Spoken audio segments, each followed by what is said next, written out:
Here's a question. Why does this $999 wireless mic kit from Saramonic cost so much more than these $400 ones? Or this $12 one from Amazon? At the end of the day, they're all doing the same job, right? Why is the Saramonic K9 more than twice as expensive as these kits with most of the same features? We see this phenomenon in all kinds of film gear, an order of magnitude and price difference between seemingly similar products. Take the Arri Alexa 35 versus the Blackmagic Ursa Cine 12K. They offer a lot of the same features at first glance. Big cinema cameras with tons of connectivity options, and they're both going to create beautiful images. So what the hell is going on that the Alexa costs 10 times more? Why is this $1,000 mic actually a good value, even though Saramonic also makes this $400 wireless mic kit with similar pro features like Timecode and 32-bit float audio that's also way smaller and kind of more convenient? The truth is, even though they do sort of the same thing, these products are not even competing with each other. And that's what we're diving into today, the difference between consumer, prosumer, and professional gear. Specifically looking at wireless mics because, as I've said before, you cannot make a great film without great audio. You can't make a great film without great audio. See? But as I break down this $999 mic and the small differences that make a really big impact to the right people, I want to show you how these differences apply across filmmaking gear in general, so you can make smarter choices about the gear you invest in, and hopefully I'll help you improve the audio in your films along the way, because I'm seeing a lot of young filmmakers out there who don't respect their audio. Do you respect wood, Susie? Full disclosure, this video is sponsored by Saramonic. They did send me this K9 mic kit. Originally, I was just going to do a simple review video to see if this K9 really got that dog in it. But today we're going to go a little deeper instead. And whether or not this kit is right for you or this kit is right for you, I'm going to teach you a little bit about how to capture better audio and the economics of film gear. Let's jump in.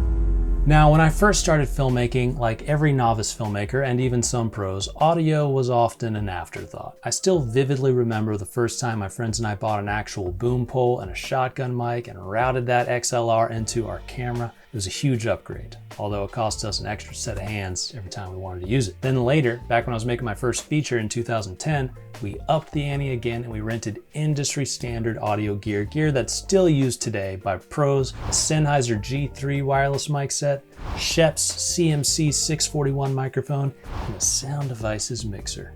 Compared to the measly Canon 5D Mark II that we were shooting the movie on, we were absolutely balling out on the audio budget. And yet, this is what the audio ended up sounding like. Jesse, if you can make it, hurry up. Alright, no TP in there. George, Try the second half. It's kind of embarrassing. The audio kind of sucks for most of the film. But why? Well, I'll tell you why. I couldn't get the Sennheiser wireless set to pair with each other, and to this day I'm still not sure if they were broken or if I was just too stupid to figure it out. Then I spent only about a couple hours training my buddy Ellis to operate sound on the entire movie, boom mopping and mixing, and then we shot masters of pretty much the whole movie. It was all done in wides, so the boom couldn't even get close to the actors. This is a perfect storm for capturing weak audio, but it all boils down to one thing. I still wasn't respecting the audio enough. Not willing to sacrifice my time, money, or shot list to capture better audio. But today, I tell you, things have gotten so much better for the scrappy filmmakers out there. Dead simple, affordable, wireless mic technology has exploded all over the market, and every brand is putting their stank on that product line. I'll tell you, even this combo I would have killed for when I was in high school. So let's compare the similarities of these. We'll do a little audio testing, audio comparison, and then we'll get into how they're different. But again, even though we're talking about a specific type of product here, a surprising amount of this applies to other film gear, like cameras, lenses, and lights too. If we open any of these boxes, we're getting the same core pieces at all levels here. You're getting two wireless transmitters with a microphone that wirelessly sends the audio signal to a receiver, which connects to your camera or sound recorder, or in this case, phone or computer. And that's it. Now you can almost effortlessly record clean dialogue from a distance. This is where the similarities end. First of all, weirdly, the most expensive mic kit is the only one that doesn't include a built-in mic on the transmitter itself. We'll circle back on why. Instead, you have to use a lav or lapel mic plugged into it. Fortunately, the kit includes two of them. But before we go any further with how these units are different, let's compare the quality of the audio and see if we can hear the difference. All right, so I've wired up all the wireless mics with their lav mics. I have the DJI lav mic, the cheap Amazon $12 lav mic, the K9's lav mic, the Rode Wireless Pro lav mic, the Saramonic Ultra lav mic. I accidentally messed up the recordings on the Saramonic Ultra and the DJI mic too, so just doing this in a separate shot for these. Let me carry on. So now we're gonna compare the audio across these while I read out some YouTube comments I've received and switch between mics the whole time so you can compare. This is untreated audio. I've only normalized levels across them for consistency. You're gonna wanna listen with headphones to hear the true difference. Another ugly truth, your videos suck. Thank you, Cratier. Amplify says, why do you look like a deep fake? Zachary Freeman 814, Heat was a terrible movie with a few good scenes and a handful of great actors. Wow, hot take Zach. Hot Stick 7014, you wasted your money making this movie. Terribly written movie. What good is having good acting when the script totally sucks? Moses Mastpain says the biggest cliche in American movies is when the family has a massive breakfast spread and they just grab an apple and some OJ, then kiss the family goodbye because they are late for school work. Eat something, damn it. Couldn't agree more, Moses. LFTBWY91 says, the most horrible movie I have ever watched. Feel sorry for myself spending time with expectation that something shall go better. Very bad and full with death story, blood, depression, and out of mind people. The name of the movie is exactly for it. Advise for the people willing to watch it. Skip, skip, skip, skip, skip. Allastromney says, this guy looks like Make Art Now's brother. What do you think? That's all the YouTube comments. If you want to hear a little more, let me pitch your Friday Film Notes real quick. It's my weekly, mostly newsletter that goes out mostly every Friday to over 12,000 filmmakers. Sometimes these YouTube videos start as newsletters from Friday Film Notes, and if you join for free at standardstoryco.com, you'll get a couple of freebies like my film production binder template. Did I say the word free? You get that for free. Okay, I think that's enough talking. I'll let you be the judge of who wins in the audio quality department. Now, do I expect this kit to sound 10 times better than this one, staying roughly proportional with the price difference? Or 2.5 times better than these?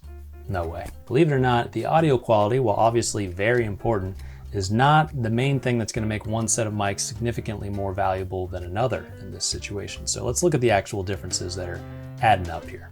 Well, first of all, the $12 one couldn't even plug into a camera. It only works with a laptop or a phone. So that's the first big differentiator between consumer, prosumer, and professional gear. The more pro, the more options, the more connectivity, the more modularity. I don't know if that's a word, but the more consumer, the less you can swap things in and out. For example, these middle mics all have built-in internal batteries, and that's great for content creators who just want to do casual interviews or whatever because it's convenient. You don't have to carry around extra batteries. But it can be really bad if you're a pro who makes a living off their gear. Back when I was editing corporate videos for Netflix, the company I worked for, they'd get the big dogs from Netflix like Reed Hastings or Ted Strandos down for their interview, and they might only get them for like 20 minutes flat to shoot their whole part out because their calendars are just insane. And obviously, if they would have messed up recording their audio and had to ask Ted to come back down again the next day to redo it, that would probably be the last time we all would have been doing that gig. So what do you do if Ted comes down right as your Rode Wireless Pro dies? You throw it back in the charging case and you say, hey Ted, sit tight for like 15 minutes, take a break from running Hollywood while this recharges. No. Same goes for a big set. You cannot afford to be the reason that a team of 30 cast and crew are sitting around waiting because your gear has to recharge. So the Saramonic K9 takes AA's. And they even tell you how long to expect different brands of AA's to last. Meanwhile, the batteries on these will slowly degrade over time, holding less and less charge until they eventually become basically useless years later because they just can't hold a charge anymore. The transmitters on these also record internally on their 8 or 16 gigabytes of built-in storage, depending on which one you've got. Transmitters here do the same, but they just use micro SD cards that can be swapped in and out, giving you as much as 256 gigabytes of storage if you want. These have little internal antennas. These have detachable and replaceable antennas that support different frequencies. So you see what I mean? Almost all professional gear works this way. They give you lots of options to interface with lots of other equipment, to modify the performance. They want them to stay reliable over time, to keep working for many years. And most importantly, they want you to keep the show moving and prevent costly delays on set. There's an even bigger reason that the K9 isn't competing with these mics. It doesn't even use the same wireless technology. The vast majority of these consumer and prosumer mic kits are using 2.4 gigahertz signals to transmit audio. This is great because at this point it's pretty simple common technology that's cheap to manufacture, but for the pros that's exactly why it's a problem. Wi-Fi and Bluetooth devices run on that 2.4 gigahertz spectrum and can clog up the signal, leading to interference and dropouts of audio if you're using these in a really congested area like a busy office, a big event, a convention, an airport, whatever. 2.4 gigahertz is also great when you have a clear line of sight from the transmitter to the receiver, but when you're transmitting through walls, it doesn't take much to lose signal, as I demonstrated with my girlfriend in this old video. So I liked Nope. I feel Nope vibe right now. Keke Palmer, that's my B. I don't know what she's talking about. The K9 and most professional wireless mics like this don't use 2.4 gigahertz. They instead use UHF technology, which is much more resilient to obstructions like walls and much less congested by phones, Wi-Fi, etc. Plus, these can automatically scan a much wider spectrum of frequencies it's working with to find the clearest wavelength to give you the best reception from the transmitter to the receiver. So let's test it out. I'm gonna walk outside narrating where I am and we'll find out what it takes for the audio to catch interference. Okay, we're just gonna roll on this. The sound recorder has the Rode Wireless Pro receiver and the Saramonic K9 receiver, and we're gonna test the signal strength. Got both transmitters on me, Saramonic and the Rode Wireless Pro. And I'm gonna step outside my house and we'll see if 2 sets of walls is enough to throw out the Rode. And I'm closing the door now, and now I'm just right in front of my house, 2 walls between me, 30 or 40 feet from the receiver. Now, set of walls between me. Another test, this time with the longer frequency antennas on the receiver and the transmitter. I'm gonna keep talking, stepping outside, going outside the front door. Now there's the front door wall and the room wall, so 2 sets of walls blocking me, stepping further and further out, going around another wall right here, and I'm probably about 75 feet away through multiple sets of walls right now. Now there's only 2 sets of walls between me and the transmitter and the receiver, and going to the front door and going back into the room. So again, it's worth paying for the added reliability when it's how you make your living, because the cost difference between these and these is maybe a day of work for a pro sound mixer. Plus it's tax deductible, so hey.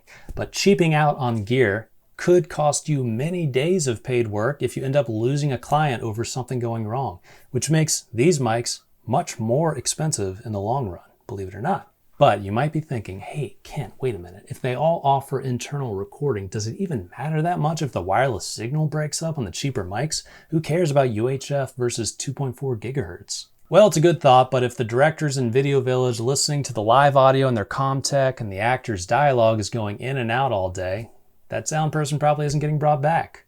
Or if a producer or editor has to track you down and wait for the files from the internal recordings after the shoot, also a bad look for you. So you're literally running a business when you work as a freelancer, and it can be very competitive out there, especially in film and video.